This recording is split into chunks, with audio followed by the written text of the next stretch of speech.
Triplets separated at birth as part of a secret study that never told them. Twins who found each other on YouTube without knowing they were looking. Twins born on the same day from the same womb, but with two different fathers. 7 stories of twins. And 7 ways genetics always has its say. Number 7. Ananias and Samantha, reunited through the internet. Samantha Futerman was watching YouTube videos one evening in 2012 when someone sent her a message. Someone had seen the profile of a young French woman, a nice Bordier, a fashion design student in London, and thought of Samantha. The resemblance was striking. The message said, "Do you know this girl?"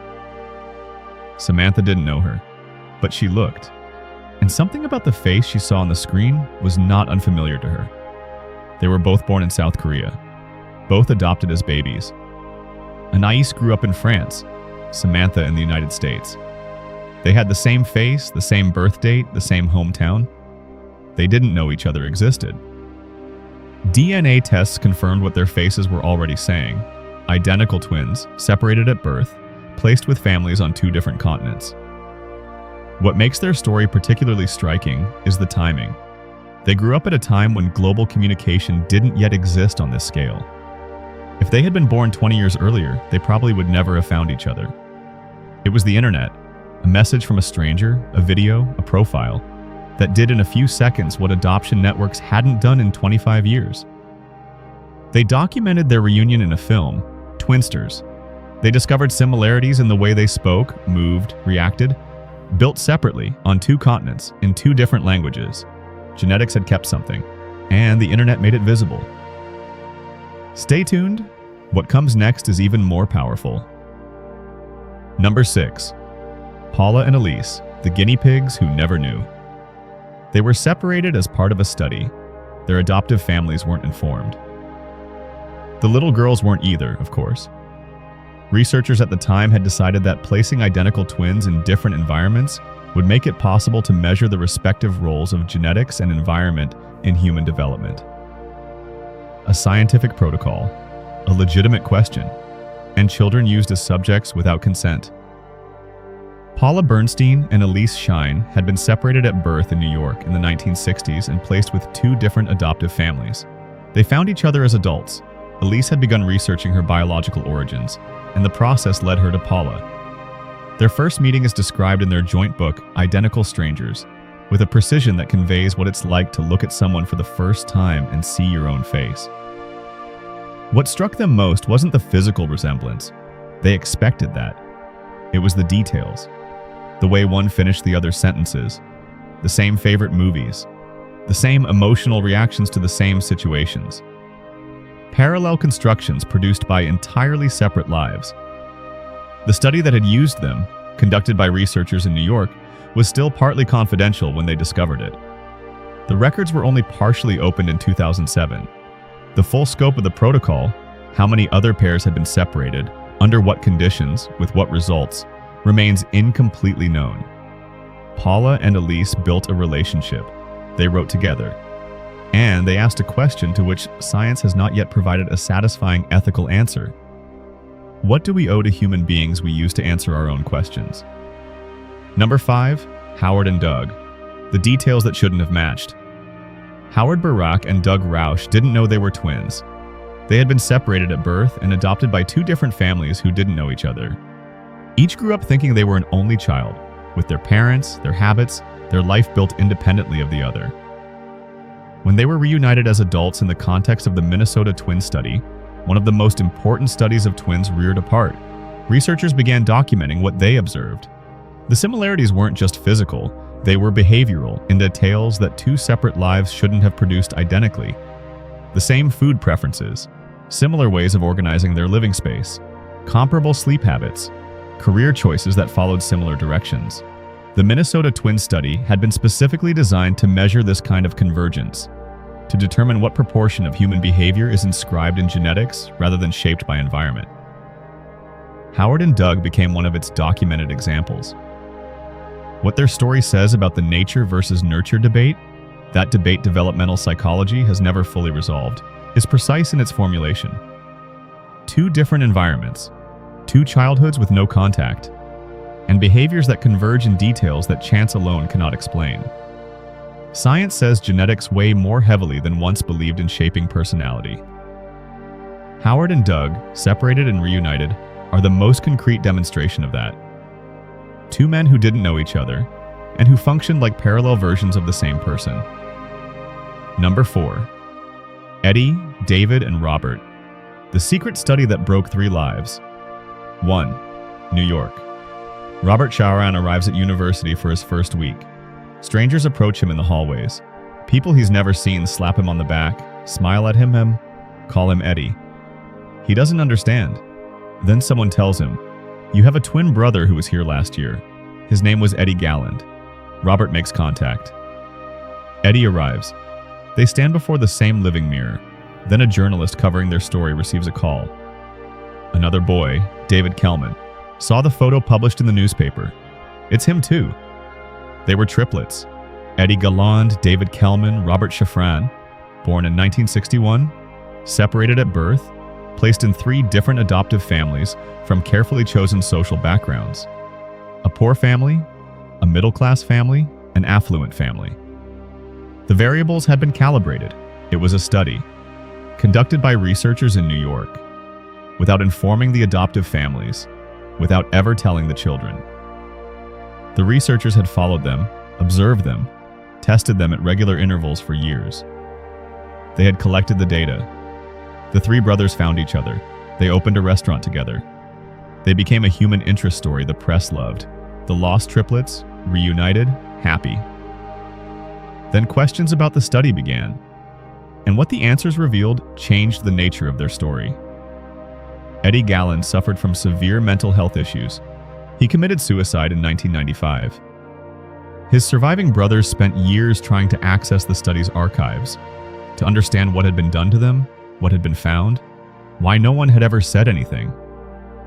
The documentary 3 Identical Strangers, released in 2018, opened some archives. It did not close the questions. Number 3. Emily and Lynn, found in Sweden, born in Indonesia. They had grown up in Sweden, in different families, without knowing each other. Then, as adults, someone who knew them both noticed something impossible to ignore. Emily Falk and Lynn Backman, now Lynn Ala, had been adopted as babies from Indonesia by Swedish families, who didn't know each other and who hadn't been informed of the other child's existence. They grew up in 2 different homes, 2 different towns, 2 different family histories. Their discovery happened through the channels our era makes possible. Noticeable resemblances, searches in adoption records, a desire to understand origins that their adoptive families hadn't fully documented for them. When they found each other, the reaction was the one all these stories produce in the first instant. That split second when a living mirror appears before you without warning. 2 women with the same face built in 2 different environments, searching for words to name what they were looking at. What their story adds to the list of separated twins found again is the geographic and cultural dimension.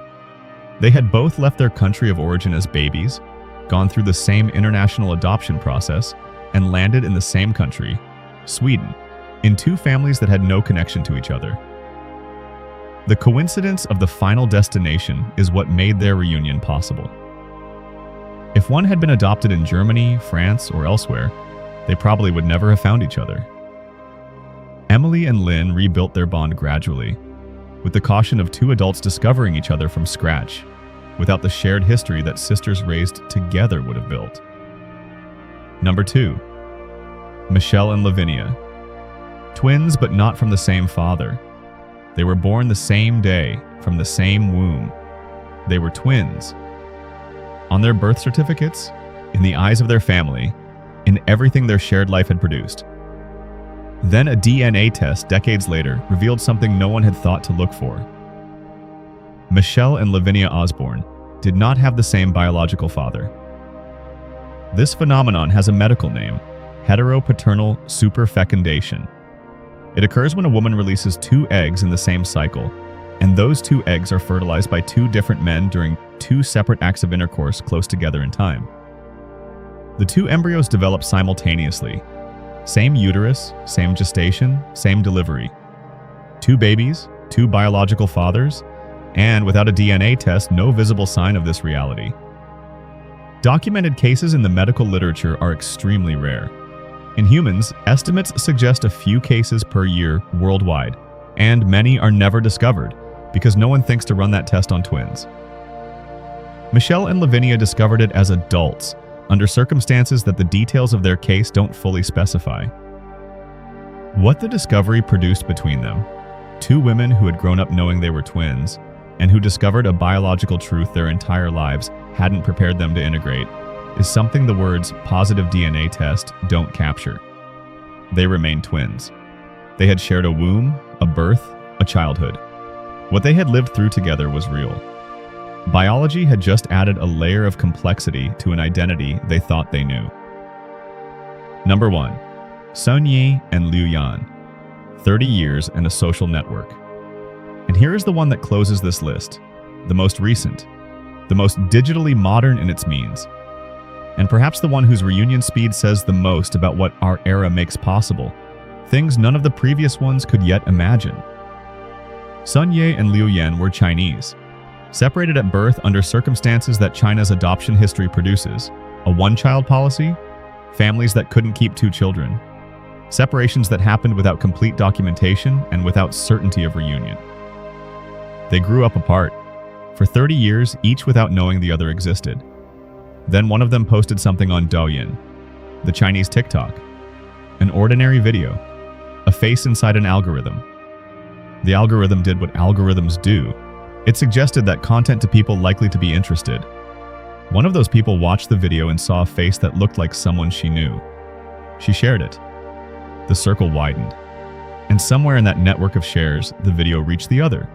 30 years of separation, found in a few hours of virality on a social network. The documented similarities between them went beyond physical appearance. Habits, tastes, ways of reacting that their respective loved ones recognized as unsettling in their precision. Two women built separately over 30 years in two environments with no contact, and who matched in details that chance does not produce twice. Genetics had kept all of that for 30 years. An algorithm delivered it in one evening. Before finishing, one thing must be remembered. Some stories seem impossible only because you look at them from afar. When two lives begin linked, separated, hidden, or reunited by an incredible stroke of luck, they force us to ask a simple question: what truly makes a person? Blood, upbringing, memory, or that invisible bond that not even years can always erase? These stories remind us that behind every extraordinary case, there are first and foremost human beings, families, difficult choices, and sometimes a force that no one can fully explain. And so concludes our journey to the heart of the extraordinary and the real. By the way, that intriguing image you see there, the thumbnail, was sent to me by a channel subscriber. Many thanks to him for sharing it. It shows two conjoined twins lying side by side, their faces almost pressed together, with a large yellow arrow that immediately catches the eye. The image is touching, unsettling, and full of questions, just like the stories we've just discovered. If this video made an impression on you, don't leave just yet. Now watch one of the two videos shown on the screen. The next story might surprise you even more.